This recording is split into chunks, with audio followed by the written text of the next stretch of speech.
Bueno, uno de los diagnósticos que es muy de nuestra, digamos, de nuestras latitudes y que ha sido considerado una de las enfermedades olvidadas por razones que realmente no creo que valga la pena discutir en esta charla, es la cardiopatía de Chagas. La forma más frecuente que conocemos es la cardiopatía crónica por Chagas, y su tratamiento es bastante controvertido porque han intentado muchas pruebas terapéuticas y los estudios grandes han sido muchos de ellos decepcionantes. Sin embargo, ocasionalmente tenemos la oportunidad de enfrentarnos a una cardiopatía aguda por Chagas, de hecho una enfermedad aguda por Chagas, en nuestro medio, e inclusive no necesariamente en una zona rural, sino también en nuestra ciudad. Recientemente tuvimos un caso y es por eso que vamos a hacer la revisión de cardiopatía aguda por Chagas. Digamos que vamos a hablar algo de epidemiología, y la forma crónica de enfermedad de Chagas es la presentación más frecuente diagnosticada en Colombia. Aproximadamente en Colombia tenemos 8 millones de individuos en zonas de riesgo para adquirir la infección, y se estima que aproximadamente hay 700.000 a 1.200.000 habitantes afectados por año. La infección ocurre por el contacto de las heces del vector con mucosas de piel, con pérdida de la integridad en el huésped. Sin embargo, esta que es el mecanismo de infección, que es por picadura, el insecto, el vector hace deyección de sus heces, y pues el huésped sin darse cuenta se rasca y finalmente arrastra las heces hacia pues el área de la picadura. Pues eventualmente él mismo se inocula el parásito, y no es que se transmita por la saliva del vector. Y hay otras formas menos frecuentes de transmisión. Esto es lo que nos dicen muchas de las revisiones, que hay formas menos frecuentes como transfusiones con sangre, porque obviamente ya hacemos pruebas para Chagas en las transfusiones, y ya lo descartamos. Las congénitas, que son por transmisión vertical, muy raras, trasplantes de órganos e inclusive accidentes de laboratorio. Muchas de las revisiones omiten una de las transmisiones más frecuentes, yo creo, que hay en nuestro medio actualmente, porque nuestro país se ha certificado en algunas áreas como que ya no hay transmisión por picaduras, pero aún nos queda la transmisión por transmisión oral. Y esta es una de los fuertes, digamos, o de las cosas, que de las tendencias en los últimos años, porque se presenta como brotes. La prevalencia de tripanosoma cruzi en las distintas revisiones nos hablan que nosotros somos una zona de bajo riesgo comparado con otras zonas.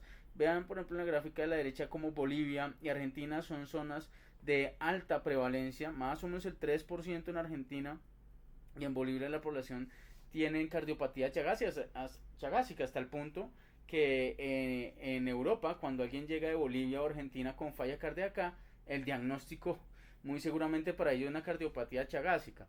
En Colombia la prevalencia es más bien baja, que no supera el 1 al 2%, y esto nos da, digamos, el título de una zona de baja prevalencia. Este mapa de pronto es un poco Trump, porque Estados Unidos sí tiene en sus zonas más sur Chagas, solo que pues ellos, digamos, que están algo con algo de subregistro. Es un parásito finalmente que se transmite, y la mayoría de las descripciones lo hacen a través de la picadura del insecto. Y recuerden que tenemos básicamente tres formas del parásito: los amastigotes, que es la forma celular, y la forma tisular; los tripomastigotes, que es la forma altamente infectante, y hay tripomastigotes sanguíneos y tripomastigotes metacíclicos; y están los epimastigotes, que son la forma parasitaria que generalmente se ve en el vector, que son los epimastigotes metacíclicos. Y entonces, ¿cómo se transmite? Vamos a tomar un paciente que ya tiene enfermedad de Chagas. Los tripomastigotes están circulando en su torrente sanguíneo el vector, que en nuestro medio es el Rhomnius prolixus, termina picando y pues ingiriendo la sangre de este pobre huésped, y pues el parásito llega al intestino del triatomineo, del Rhomnius prolixus. Ahí toma la forma de tripomastigote metacíclico, y rápidamente se diferencia hacia epimastigote metacíclico, y que digamos que se queda en el intestino listo para una deyección. Entonces el vector comienza a hacer su expulsión de orina y materia fecal, en el cual se ven epimastigotes y tripomastigotes. El vector vuelve a volar hacia donde una persona que es sana, lo pica. Al picarlo, estos hemípteros tienen la capacidad de hacer deyección o hacen deyección ahí mismo, comen y hacen su deposición. Queda la materia fecal junto a la picadura genera una reacción alérgica, una reacción de hipersensibilidad a nivel local, que lleva a que el huésped se rasque. Al rascar se arrastra la materia fecal hacia la picadura, ingresan todos los tripomastigotes e invaden las células, que generalmente son las células musculares, y dentro de las células musculares los macrófagos tienden a intentar eliminar estos tripomastigotes, pero finalmente terminan invadiendo las células musculares, se diferencian hacia amastigotes, y la forma amastigote, que la forma tisular, comienza a dividirse, a replicarse, hasta cumplir 10 o más parásitos intracelulares, terminan rompiendo la célula, y estas tripomastigotes viajan a nivel sanguíneo para ser otra vez captados por otro hemíptero. Esa forma que les acabo de escribir, la forma clásica, sin embargo, no es la única. Y pongan en cuidado que los parásitos tipo Trypanosoma alternan su ciclo vital entre un ciclo vertebrado y otro invertebrado. Y el humano es, digámoslo así, como no es el único huésped, no es el único que puede portar la enfermedad de Chagas, sino que hay otros mamíferos, que ya veremos mucho más adelante, que también pueden llevar la infección por Trypanosoma, en donde ellos también son picados por estos vectores, se ingiere la sangre y se infectan otra clase de mamíferos. Estos generalmente están alrededor de las casas, que son casas de bareque, y finalmente estos animales expulsan el Trypanosoma también en su materia fecal, que termina contaminando todos los frutos de los agricultores, y que termina uno de pronto sin lavar los alimentos, ingiriendo que es la transmisión oral. De la misma forma, mucho agricultor, cuando sale en sus travesías diarias, muchos de ellos tienen la costumbre de comer mamíferos algo crudos, que están contaminados por el tripomastigote. También pueden captar ahí la forma oral de transmisión del Chagas.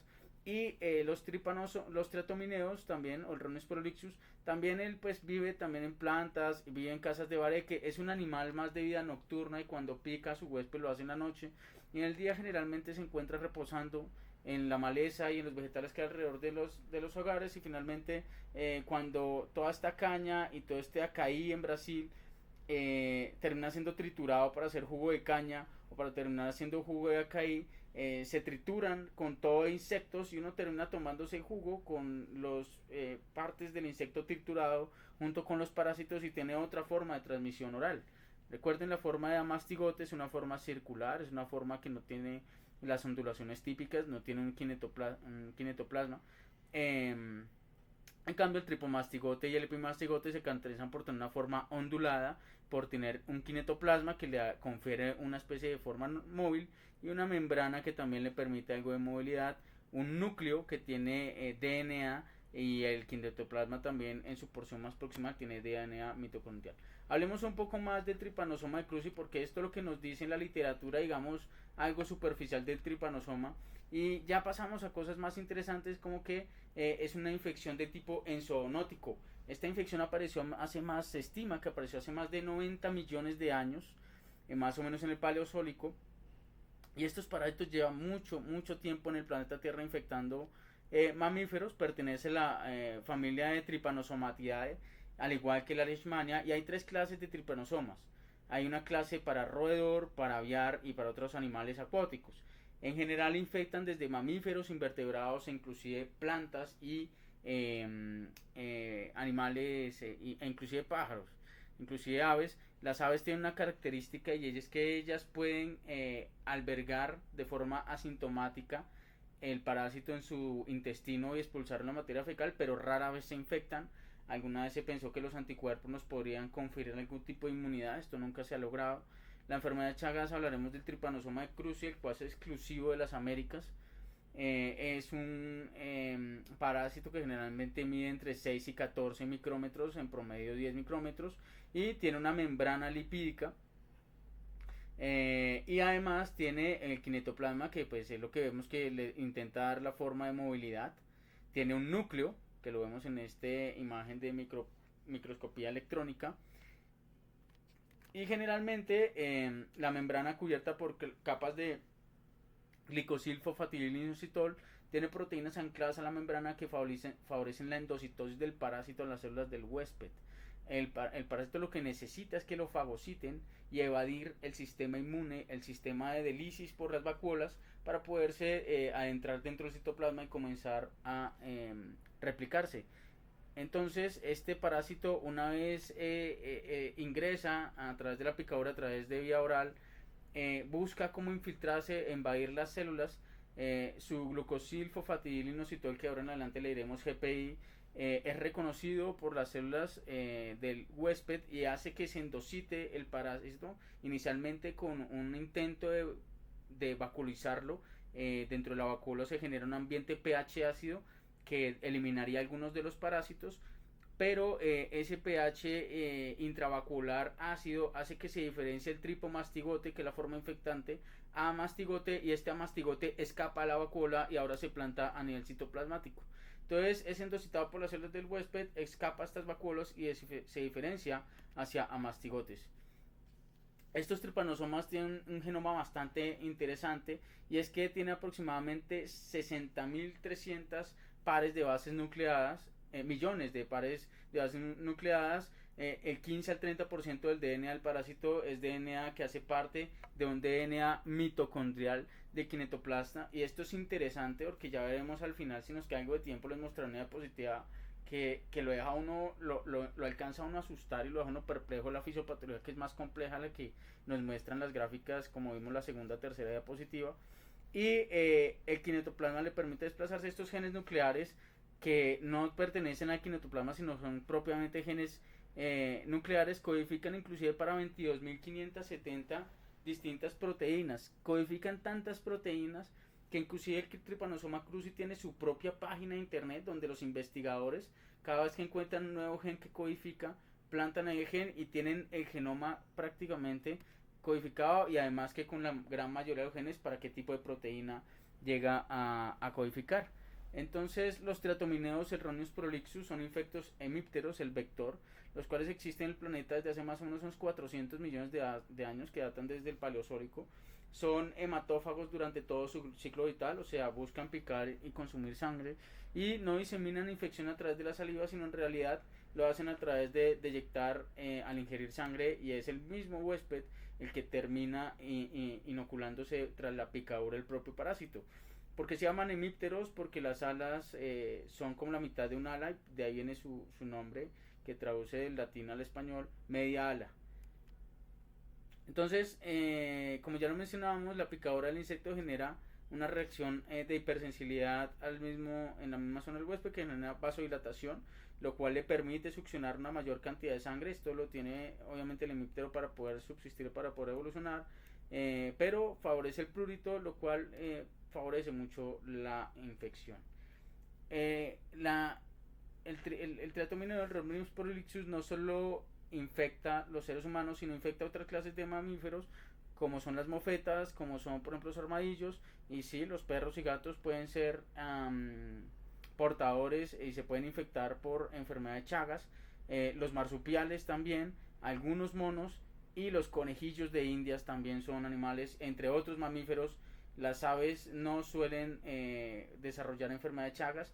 Los perros son estos animales, aunque son muy domésticos, muy queridos por todo el mundo. Se ha encontrado que en las zonas endémicas aproximadamente el 13% de los perros portan enfermedad de Chagas o portan tripanosomas en sus torrentes sanguíneos, así que muchos de ellos son portadores del parásito y favorecen que las picaduras entre humanos y perros favorezcan perpetuar la infección. Entonces, este tripomastigote, para resumir todo esto, es ingerido por el mosquito triatomineo, se diferencia a epimastigote metacíclico intestino del insecto por división binaria, comienza a multiplicarse dentro de su intestino, se diferencia hacia tripomastigotes metacíclicos, termina siendo deyectado por las heces y por la orina del insecto, y esto es clave porque es una de las formas de hacer el diagnóstico mediante senodiagnóstico, no se utiliza en la práctica clínica. La infección del huésped e invasión de células con diferenciación a mastigotes es parte clave en donde la vacuola con su pH ácido lo que hace que se diferencien de tripomastigotes hacia amastigotes, y estos amastigotes se diferencian a tripomastigotes sanguíneos y rompen la célula, no solo célula muscular, sino probablemente también células miocárdicas, y nuevamente perpetúan el ciclo para ser nuevamente ingeridos por el Rhonius prolixus. A propósito de la diferenciación del tripomastigote metacíclico, la deyección en heces u orina de insecto, así es como hacemos los senodiagnósticos en los estudios de investigación, en donde, y a veces cuando necesitamos hacer un diagnóstico, entonces lo que se hace es que se toman parásitos sanos, sin enfermedad de Chagas, sin tripanosoma de Cruzi en su intestino, ni están infectados, se le ponen a la persona, a la antigua, dentro de un frasco a que lo piquen, y se espera unos 30, 60, 90 días a ver si se termina infectando el mosquito y pues termina deyectando parásitos y se explora la orina y la materia fecal. Es un método que ya no se utiliza, pero cuando se utiliza tiene la sensibilidad similar a la proteína C reactiva, como a la proteína no C reactiva, no, sino a la reacción en cadena de la polimerasa, que ya veremos mucho más adelante. Entonces, ¿cuáles son los mecanismos de infección? Entonces, antiguamente teníamos que en las casas de bareque aproximadamente el 80% de las infecciones crónicas se dan por picadores de insecto que hacía pues con la propia inoculación del huésped tras el prurito, y hasta un 15% de los triatomineos infectados alrededor de las casas de bareque se han encontrado y documentado en las distintas series que intentan mirar qué tan infectados están los triatomineos alrededor de las casas de bareque, y en realidad lo que más está infectado son los mamíferos alrededor de las casas y de los hogares en las zonas rurales. Les recuerdo que en Brasil y en Colombia hay muchas zonas que ya la Organización Panamericana de Salud, Organización Mundial de la Salud, certificó que no hay transmisión por picaduras. De modo que lo que veremos en los siguientes años es muchos más chagas agudos transmitidos por inoculación dentro a nivel ocular o por transmisión oral. Entonces, la excreción del parásito por glándulas del parásito y mamíferos, infección zoonótica, hace que sea la infección de pronto una de las infecciones más frecuentes. La picadura de mamíferos, los animales que están alrededor de las casas, también puede pasar. Sin embargo, una de las transmisiones que se ha visto asociada a brotes en Colombia y en Brasil son esas zonas en donde el Rhonius prolixus se encuentra en la selva o en los cultivos, se procesa para jugo de caña, para jugo de acaí, se tritura toda la caña de azúcar o toda la acaí, forman jugo y el jugo está contaminado con el Trypanosoma de Cruzi que termina la persona ingiriendo. Entonces no necesariamente, y se ha visto que algunos brotes en Brasil, no necesariamente la persona tiene que ir a un área rural, ¿sí?, para infectarse allá que lo piquen, sino que realmente uno puede estar tomando, se procesa alrededor de una ciudad el jugo de caña y lo envían a la ciudad donde uno termina ingiriéndolo si está contaminado. Entonces hay infecciones a distancia y no necesariamente uno tiene que esperar que el paciente haya llegado a viajar a alguna de esas zonas. La fitopatología es bastante interesante, hay una respuesta inmune innata y una respuesta inmune adquirida. La respuesta inmune innata es que se reconocen los GPI del parásito, es fagocitado para intentar destruir algunos amastigotes. Los fagocitos pueden destruir hasta 5 parásitos por cada célula, pero también se tienden a infectar, y cuando completan 10 parásitos por cada célula se termina rompiendo y se termina lisando. Esta fagocitosis, aparte de la vacuolación y destrucción del amastigote y del tripamostigote, genera una respuesta inflamatoria a base de interferón alfa y beta, y aumenta la actividad monocítica de células natural killer que genera una resistencia a la infección. Esta elevación de interferón alfa y beta se ha asociado a cura en algunos animales y en algunos mamíferos, pero en general las citoquinas no afectan ni a la viabilidad, ni la motilidad, ni la virulencia del parásito. Simplemente se monta una respuesta inflamatoria, pero generalmente es una respuesta que no es del todo efectiva.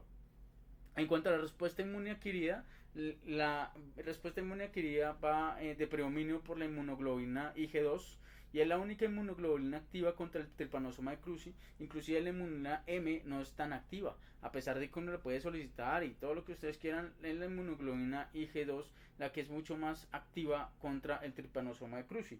Hay una respuesta contra el parásito mediada por el complemento. Sin embargo, el parásito se caracteriza por tener en su superficie, su membrana, cialidasa y tripsina, que terminan degradando este complemento y evaden el mecanismo de perforación de membrana a través del complemento. No existe una respuesta clara si es de predomino TH1 o TH2 celular. De hecho, se ha visto activación de células TH17 y los estudiantes que de pronto les encanta la inmunología, de pronto tanto como a nosotros, ustedes recordarán que las respuestas linfocíticas tipo TH17 caracterizan las enfermedades autoinmunes, tanto que ha lanzado a algunos autores a darle tanta fuerza a la teoría de la enfermedad de Chagas crónica como una enfermedad autoinmune mediada por linfocitos y finalmente desatada por el trypanosoma, pero terminando el mismo organismo destruyendo nuestros propios tejidos. Vean cómo estos amastigotes que se encuentran dentro de estas células musculares están destruyendo la célula, están anidando dentro de ella, pero no hay monocitos, no hay células mononucleares alrededor, ni en las distintas tinciones, lo cual hace que de cierta forma el parásito tiene ciertas formas de evadir el sistema inmune y hace que se perpetúe la infección, y eso explica por qué los pacientes duran con su episodio agudo tanto tiempo. Ya de la forma crónica, las miofibrillas a nivel miocárdico documentan nidos muchas veces de amastigotes con respuestas monocitarias, respuesta inmune allí. Esto es raro, en la fase crónica uno generalmente no encuentra tanto parásito tisular, lo cual nuevamente plantea la teoría de una enfermedad autoinmune. El músculo esquelético sí puede mostrar o montar en la fase aguda una respuesta monocitaria, es destrucción de la misma célula del huésped, lo cual hace que el paciente tenga mialgias, polimialgias y todos los síntomas musculares. Y en algunos pacientes inmunosuprimidos se puede observar nidos y lesiones nodulares y agrupamiento de los amastigotes. El compromiso del sistema nervioso central es algo muy típico de los pacientes que están inmunosuprimidos. Estamos hablando de fisiopatología de Chagas y hay muchas explicaciones fisiopatológicas de por qué esta infección tiende a cronificar. Y al principio se pensaba que el microorganismo, el parásito, al evadir la respuesta inmune, permitía que se perpetuara la parasitemia, y esto generaba una respuesta inmune a nivel de los distintos tejidos, que la respuesta inmune a modo de testigo inocente destruía los tejidos alrededor.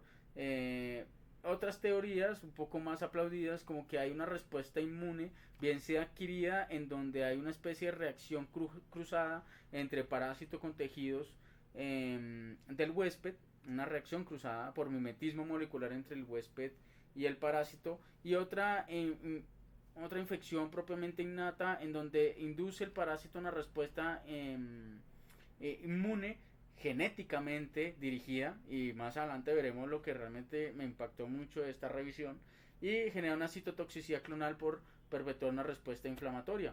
Hay una teoría mucho menos aceptada y es la teoría neurogénica, porque los pacientes con enfermedad de Chagas terminamos viendo que ellos tienen una depresión de las terminales nerviosas, en especial terminales parasimpáticas, de modo que predomina la actividad simpática. Esto es lo que favorece las distintas taquiarritmias de la enfermedad. También se termina depletando los nervios del simpático, las terminales nerviosas simpáticas, pero todo esto hablaba de que el parásito, algunos sugirieron que el parásito provocaba algún tipo de neurotoxina que era, como su nombre lo dice, valga la redundancia, tóxica, y destruía las axones neuronales, pero dicha toxina, la tal toxina, parece que no existe porque no se ha logrado demostrar. Entonces, ¿por qué no puede haber una persistencia parasitaria? Explicarlo del todo, o por qué se ha refutado la teoría de la persistencia parasitaria. Porque aproximadamente el 90% de los pacientes que fallecen por una cardiopatía chagásica crónica no tienen parásitos en el tejido miocárdico lesionado con técnicas antiguas. La teoría de la neurotoxina, pues fácil, nunca se ha encontrado la famosa neurotoxina, entonces es muy difícil explicar o sostener esa teoría. Y es cierto que la teoría autoinmune, aunque tiene bastante fuerza, tiene ciertos traspiés en donde al inocular antígenos de trypanosoma de cruzi en ratones se logra algún grado de inflamación miocárdica. Entonces uno dice, listo, si le ponemos antígenos se genera probablemente una reacción cruzada y termina destruyendo los miocardios. de los ratones, pero vean lo que pasa y vean esta anotación. Aunque sea una respuesta inflamatoria miocárdica en ratones a los que le inoculamos Trypanosoma cruzi, finalmente la respuesta inflamatoria no es la misma que vemos en la infección crónica, de modo que vemos que la respuesta autoinmune no explica completamente el daño crónico por reacción cruzada o por citotoxicidad clonal. Así que hay otras teorías como disfunción microcirculatoria, en donde hay un daño microcirculatorio endotelial propiamente favorecido por el Trypanosoma y que genera probablemente áreas de microinfartos a nivel crónico. No explican completamente las manifestaciones eléctricas y estructurales de la cardiopatía chagásica crónica, como arritmias tipo fibrilación auricular, como los aneurismas ventriculares biventriculares, pero lo que más se acepta es que probablemente es un mecanismo multifactorial autoinmune y probablemente microcirculatorio, que aún no hemos entendido muy bien, a pesar de que se ha hecho un fuerte esfuerzo en el estudio de la fisiopatología. Solo el 5% de la población infectada desarrolla enfermedad de Chagas agudo y aproximadamente el 99.5% de la población infectada con Chagas entra en una fase intermedia sin ser detectados. Recuerden que hay varias fases, aunque la clasificación de falla cardíaca crónica se asemeja mucho a la clasificación de cardiopatía chagásica crónica. Desde el punto de vista fisiopatológico podemos decir que hay una infección aguda por Chagas, luego el paciente pasa a una fase intermedia donde puede o no hacer manifestaciones estructurales eléctricas fuertes y termina siendo una fase crónica en donde hace toda la manifestación eléctrica y estructural de esta cardiopatía. Pero ¿por qué traigo esta diapositiva? Y es porque la fase aguda es en la única fase en donde podemos encontrar los Trypanosomas de Cruzi a nivel sanguíneo. El resto de las fases, el intermedia, crónica, el compromiso intestinal, el compromiso neurológico o el compromiso cardíaco, se caracterizan por tener estudios parasitológicos negativos y el diagnóstico es más serológico. De modo que, hablando de la cardiopatía chagásica aguda, podemos determinar o podemos ya comenzar a dilucidar que nuestro diagnóstico lo podemos hacer parasitológico, lo cual es muy bueno. Entonces tenemos una reacción de hipersensibilidad en el sitio. ¿Cuáles son las manifestaciones clínicas? Disculpen.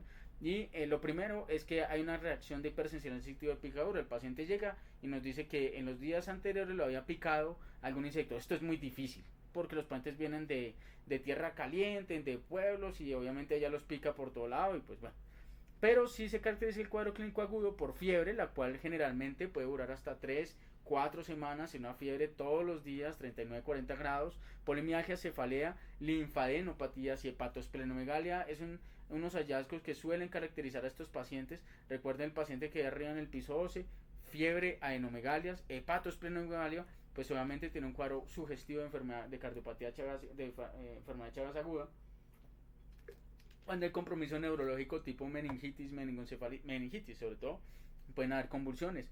Ojo con esto, a pesar de que los libros anuncian el signo de Romaña, que habla de que el paciente se rascó, se hizo prurito y obviamente intentó subsanar su prurito y después se llevó la mano al ojo y es el sitio de inoculación, el ojo con adenopatías. Entonces aparece un edema palpebral indoloro con adenopatías preauriculares. Es el signo famoso, el signo de Romaña, pero hoy en día solo lo vemos en el 5% de los pacientes. Los tripanostigotes afortunadamente se mantienen durante 15 a 45 días de la fase febril. Eso es muy bueno para permitir hacer el diagnóstico, pero no siempre se puede hacer de esa forma. Los amastigotes en esta fase se encuentran a nivel tisular, a nivel celular, y se caracteriza por hacer miocarditis, meningitis y encefalitis. Entonces la cardiopatía chagásica aguda y la enfermedad de Chagas aguda tiene bastantes espectros. La incubación es de 1 a 2 semanas y la duración del Chagas agudo generalmente es de 6 a 8 semanas. Son cuadros febriles prolongados, son cuadros de hepatosplenomegalia, son cuadros de linfadenopatías y polimialgias. Se caracteriza por todo ese cuadro clínico que a veces nos resulta algo inespecífico cuando nos enfrentamos a ellos. La reacción de hipersensibilidad en el área de picadura, el signo de Romaña, no siempre se ven. Y en el electrocardiograma habitualmente vemos taquicardias sinusales, PRs o QT corregidos prolongados, bajo voltaje, hemibloqueo anterior superior izquierdo o complejos ventriculares prematuros. Eso es muy frecuente, es algo inespecífico, sí, y se puede ver inclusive fibrilación auricular, arritmias ventriculares o bloqueos de rama derecha. Estos resaltados en amarillo son hallazgos electrocardiográficos de mal pronóstico. Si los pacientes tienen inmunosupresión, especial con VIH, con menos de 200 linfocitos CD4 por microlitro, o en pacientes con trasplante cardíaco, generalmente se pueden ver episodios de reactivación de la enfermedad de Chagas. Y las manifestaciones más graves y más preocupantes son la meningitis, que es una presentación más propia de los niños, la miocarditis fulminante, presentada así en pacientes adultos jóvenes, el derrame pericárdico, la falla cardíaca son las presentaciones, digamos, ominosas de la cardiopatía y de la enfermedad de Chagas agudo. Ah, bueno, pues ya que les traje como por dato curioso que hay una fase aguda de los pacientes y que finalmente pasan a la fase indeterminada, que es la que conocemos como fase A. Entonces un paciente que está en riesgo de desarrollar una cardiopatía. Luego pasan a la fase B1, en donde hay cambios estructurales o eléctricas, pero sin compromiso de la función ventricular. La fase B2 es lo mismo, pero con compromiso de la función ventricular. La fase B es sin síntomas, como en la clasificación de la AJA.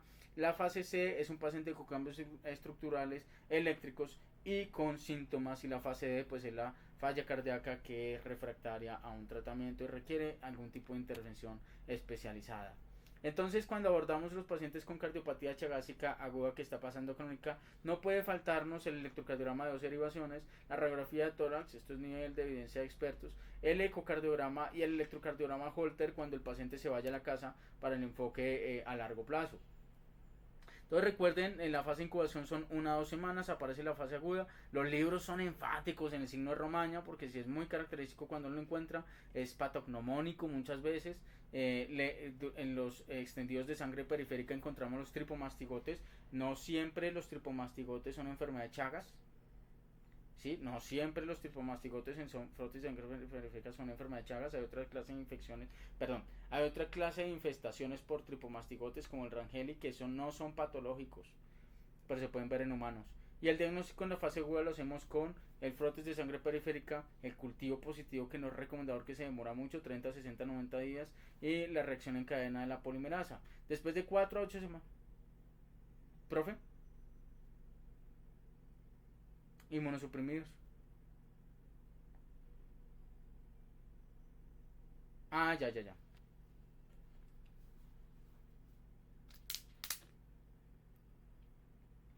Y luego de 4 a 8, gracias, doctor Palmer. Y luego en la fase crónica, ya los exámenes parasitológicos son negativos, la reacción en cadena de la polimerasa ya pierde un poco su sensibilidad inicial positiva, son el 20-70% de los casos, y el diagnóstico serológico está un poco más allá del alcance de esta charla, pero es importante saber que el diagnóstico es serológico y que el 70-80% de los pacientes que están infectados están en una fase indeterminada, que es la fase B, que probablemente nunca van a desarrollar la cardiopatía chagásica. El 20-30% si tienen la progresión a la forma en nuestro medio Colombia, en la parte norte de América del Sur. Es raro encontrar los síndromes, los megasíndromes de megacolon o megasófago, y aquí vemos más cardiopatía crónica, 20-30% la hacen, y hay que determinar pues a largo plazo, y es como generalmente uno lamentablemente termina haciendo el diagnóstico cuando el paciente ya le llega a uno con una cardiopatía. Entonces recordemos, en la fase aguda el diagnóstico es más parasitológico, en la fase crónica el diagnóstico es más serológico. En la fase aguda el diagnóstico parasitológico se basa en el frotis del extendido de sangre periférica, en donde podemos ver los tripomastigotes, o la gota gruesa, o el strut, que es un centrifugado de la muestra de sangre. Se deja sin anticoagulante, se permite que se forme el trombo, y en las siguientes 4 a 8 horas debe ser leído bajo microscopía directa a 400 o 1000 campos, con una sensibilidad que va del 85 al 100% y una especificidad casi del 100%, salvo algunas otras formas de tripomastigotes, y el microhematocrito, que es más un diagnóstico para la forma neonatal. La reacción en cadena de la polimerasa tiene una sensibilidad en la fase aguda que es muy buena, que está mayor al 80%, ya en la fase crónica ya es 20 al 70%, y el XD o el cultivo seno diagnóstico es lo que les comentaba, picar, hacen que hoy en día ya no lo hacen como de forma tan hollywoodense, que es que permitir que el triatomineo pique a la persona, porque me gustaría que pronto ustedes puedan ver de nuevo la foto, que tan grande es un triatomineo, es un insecto bastante impresionante, pero permitían que el insecto o el hemíptero no infectado lo picara, esperaban a ver si en 30, 60, 90 días mostraba la infección o comenzaba a aparecer en las heces fecales o en la orina el tripanosoma, y es casi tan sensible como la reacción en cadena de la polimerasa. En la fase crónica, solo como dato curioso, es importante que tenemos las pruebas de inmunoensayo, el ELISA, el IFI, los anticuerpos tipo IgG, y que uno requiere 2 pruebas serológicas positivas para hacer el diagnóstico. Una sola prueba positiva y una negativa hace que exista la necesidad de tomar una tercera prueba, y 2 de 3 positivas hacen el diagnóstico con una sensibilidad que también está del 80 al 100%. Este es un extendido de sangre periférica en un campo por 1000, en donde vemos el tripomastigote, vean esa forma alargada con una forma de membrana, en donde vemos el kinetoplasto, perdón. Vean que tiene más o menos 6 a 14 micras, y vean el tamaño comparado con los eritrocitos. Estas son plaquetas y pues estos son evidentemente eritrocitos. Y vean que por ejemplo en esta tinción de Gienza podemos ver pues otras formas de tripomastigotes, que es lo que uno encuentra a nivel sanguíneo. En cuanto al tratamiento, el tratamiento es bastante basado en recomendaciones de expertos. Ya miraremos un poco más a fondo. Y hoy en día nos quedan solo 2 herramientas, el nifurtimox y el benznidazol. Estamos hablando de la fase aguda, en donde la fase aguda, darle tratamiento, tiene una nivel de evidencia tipo B. En la fase crónica en niños también tipo B. En la contaminación accidental, reactivación crónica, también son tipo C. Y en la forma cardíaca avanzada no se debería dar, no es recomendable. Esto ya se modificó porque esta guía fue antes del estudio Benefit.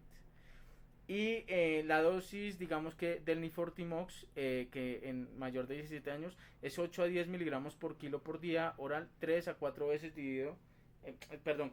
Y uno divide esa dosis para dejarlo cada 8 o cada 6 horas, y lo deja por 90 días. En cambio el besnidazol, la dosis habitualmente es 5 a 7 miligramos por kilo diario, cada 12 horas se deja las dosis y se deja por 2 meses. Las reacciones adversas son muy frecuentes y eso hace que los pacientes abandonen el tratamiento, y eso nos obliga, nos plantea que necesitamos nuevos tratamientos, necesitamos más experimentación en la enfermedad de Chagas. Es una enfermedad abandonada que el mismo doctor Perafán en el Congreso Colombiano de la Asociación del Colegio Americano de Cardiología aquí en Colombia dijo que era una enfermedad que habían descuidado los laboratorios, porque vean, los medicamentos que tenemos provocan anorexia, náuseas, emesis abdominal casi en la mitad de los pacientes y hasta más. El besnidazol genera dermatitis alérgicas, parestesias, neuropatías periféricas, anorexia, pérdida de peso, y son síntomas bastante incómodos para los pacientes, y son síntomas que tienen que aguantar durante 90 y 60 días para medio garantizar un tratamiento. La temprana descontinuación, vean que para el Nifurtimox es del 6 al 40%, para el besnidazol del 7 al 20% en los estudios con seguimiento.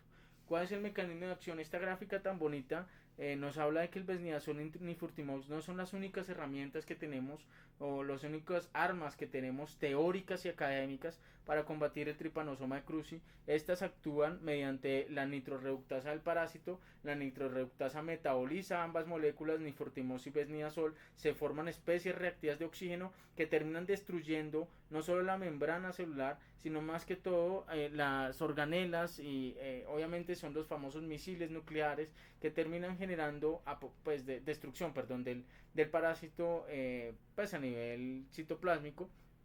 Pero hay otros tratamientos muy interesantes, como por ejemplo los bifosfonatos, que disminuyen la formación de esteroles y de la membrana, obviamente, de la capa lipídica de esos parásitos.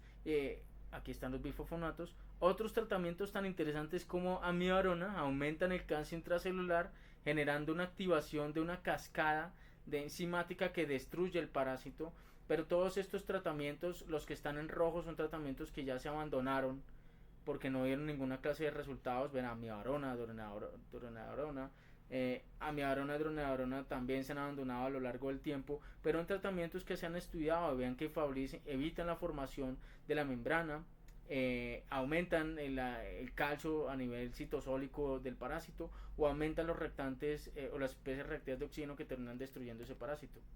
Y después de tanta teoría, ¿qué nos sirve todo esto? Y vean el Nifurtimox, se viene estudiando desde 1977. Los estudios que uno encuentra, por ejemplo, para falla cardíaca, para infarto del miocardio, son estudios de 1000 pacientes, 3000 pacientes, pero para falla cardíaca por enfermedad de Chagas, que es la causa prevalente de falla cardíaca en Latinoamérica, o digamos que es nuestra forma autóctona de falla cardíaca, son estudios de 42, 15 pacientes, 27 pacientes, y vean que uno que buscaría en estos pacientes en la fase aguda, darles el tratamiento y a largo plazo volverlos a testear a los pacientes para ver realmente si todavía tienen parásitos, ¿cierto? Como eso no es tan fácil porque en la fase crónica ya desaparecen los parásitos, aún así en las fases iniciales, cuando no teníamos estudios tan avanzados, les hacíamos senodiagnósticos, ¿cierto? La picadura del insecto y mirar si crecía, y la mayoría salían negativos, entonces decían, no, estos tratamientos son demasiado efectivos, pero a medida que fue aumentando la tecnología biomolecular y pudimos hacerle reacción en cadena a la polimerasa, que pues busca fragmentos de DNA del parásito, y si hay aún fragmentos de DNA de parásito, pues significa que todavía tenemos parásitos en alguna parte. Aparece positiva en 9 de cada 10 pacientes con senodiagnóstico, 100% negativos en el momento del diagnóstico, la PCR 100% negativa, pero esto es a 3 años y en niños. Pero en estos últimos estudios ya más avanzados, 2013, 37 pacientes, 10 miligramos por kilo de nifurtimox durante 60 días, el seguimiento a 4 años y las serologías ya siguen siendo positivas. Son tratamientos que son bastante decepcionantes, que la tasa de recidiva en la infección, la tasa de curación, digamos, parasitaria, es muy baja, pero aún así es la única herramienta que tenemos. Por eso tiene una recomendación de tipo B y hay que administrarlo en la fase aguda, sabiendo que la probabilidad de falla terapéutica es alta por falla de adherencia e inclusive porque el tratamiento probablemente no es del todo efectivo. Y el besnidazol, aunque tenemos tratamiento en la fase crónica que es el Benefit, que finalmente demostró que no modifica los desenlaces de estos pacientes, hablando de la fase aguda propiamente dicha, al administrarle a estos pacientes en la fase aguda, unos estudios con muchos más pacientes, finalmente las serologías a largo plazo fueron 100% y se mantuvo la parasitemia a lo largo, bueno, la aparición de restos de DNA del parásito a lo largo de la historia de los pacientes en seguimientos que van hasta 7 años. ¿Por qué hacemos PCR? Porque por alguna razón en esas fases tan tardías ya es muy poco probable que encontremos parásitos en el plasma de los pacientes, pero encontrar aún restos de su material genómico habla que están en alguna parte, en teoría. Ya veremos más adelante la diapositiva que tanto les quiero mostrar. Entonces, hoy en día tenemos muchas moléculas que tenían algún tipo de actividad contra la enfermedad de Chagas. Esa gráfica que les mostraba algo compleja y bonita de dónde eran los mecanismos de acción de cada una de las tratamientos para enfermedad de Chagas, son cada una de estas moléculas, ¿cierto? Pero vean, ¿se desarrolló la molécula? Sí. ¿Se hizo el ensayo in vitro? Muy bien. ¿Se hizo el ensayo en vivo? Muy bien, son seguras. Fase 1 estudios, ya la mitad. Algunas se planean aún. Fase 2 estudios, cada vez menos. Y no pasan porque la mayoría demostraron que no son efectivos. Posaconazol, por ejemplo, se alcanzó a testear en esta clase de pacientes. Y los únicos medicamentos que han llegado a una fase 3, inclusive a una fase postmercadeo, son besnidazol y nifurtimox, que son los tratamientos y las herramientas que tenemos hoy en día disponibles. Entonces, digamos que la enfermedad de Chagas aguda es una enfermedad bastante preocupante porque hoy en día, si bien hemos logrado reducir la enfermedad por picaduras, aún seguimos viendo brotes de enfermedad de Chagas agudo por transmisión oral. Teóricamente, si podemos controlar la infección en la fase aguda, podríamos prevenir que se perpetúe una respuesta inflamatoria clonal citotóxica o una respuesta bien sea por mimetismo molecular y evitar de alguna forma que termine haciendo cardiopatía chagásica. Sin embargo, el tratamiento es difícil de lograr una adherencia, tiene muchos efectos adversos y lamentablemente me parece que la cuestión es que los estudios y los estudios, por más buena intención que tengan, necesitamos estudios más complejos, con más población, con mejores seguimientos y no solo que miren la persistencia de la parasitemia a largo plazo, sino que nos miren más bien los desenlaces de cardiopatía chagásica que requieren unos seguimientos. El problema es que son prohibitivos, seguimientos de 20 a 30 años, que es lo que pasa desde la fase aguda hasta la cardiopatía crónica. En la fase aguda de la cardiopatía chagásica Digamos que cuando hace una miocarditis fulminante el tratamiento es más de soporte, hay que dar el tratamiento obviamente antiparasitárico con la recomendación B, pero el tratamiento es de soporte para un choque cardiogénico y para la tormenta eléctrica que hacen estos pacientes. Ellos terminan haciendo falla cardíaca severa con choque cardiogénico que terminan en dispositivos de asistencia ventricular con una terapia destino a mejoría. El otro grupo de pacientes son pacientes que hacen tormentas eléctricas, taquicardias ventriculares, que la mayoría de ellas son fulminantes, son difíciles de tratar y generalmente requieren la inclusión de un grupo de electrofisiología de tratamientos antiarrítmicos que no siempre son efectivos y que terminan obviamente pues acabando con estos pacientes. Los tratamientos son puramente comentarios de expertos anecdóticos porque en las guías inclusive no incluyen qué hacer con el tratamiento con la enfermedad de Chagas, que se nos complica y nos hace una cardiopatía severa, sino que nos toca hacer el tratamiento propiamente en choque cardiogénico, una tormenta eléctrica, y finalmente pues los desenlaces son bastante preocupantes en estos pacientes. Eso es lo que les traía de pronto cardiopatía chagásica. Quería mostrarles una diapositiva y es esta, y es que en los últimos 10 años nos hemos dado cuenta de algo bastante preocupante, o bastante interesante más bien, y es que en el seguimiento de pacientes de mamíferos que les hacen seguimiento, vean que tienen, este es el genoma del Trypanosoma cruzi, ¿cierto? A los 7 días de la infección, después de la infección de estos huéspedes aparece DNA, ¿cierto? Y en los pacientes que no están infectados los controles, pues no tenemos el DNA del parásito. Y cuando los se hacen seguimiento a 30 días después de la infección y hacen secuenciación genómica, aún se tiende a encontrar algo de material genómico de kinetoplasma, de DNA de kinetoplasma del Trypanosoma cruzi en los macrófagos del huésped. Eso quiere decir que hay una rama, una teoría y muchos expertos que han comenzado a ver que probablemente el Trypanosoma cruzi termina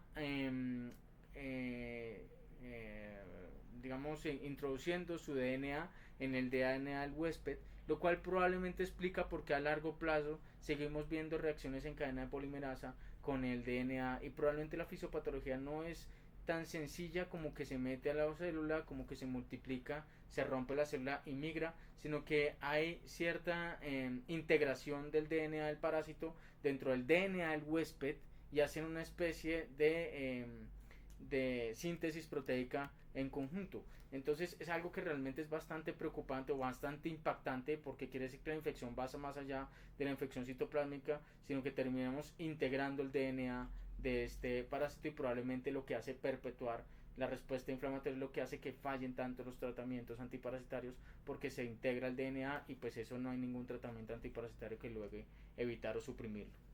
Muchas gracias.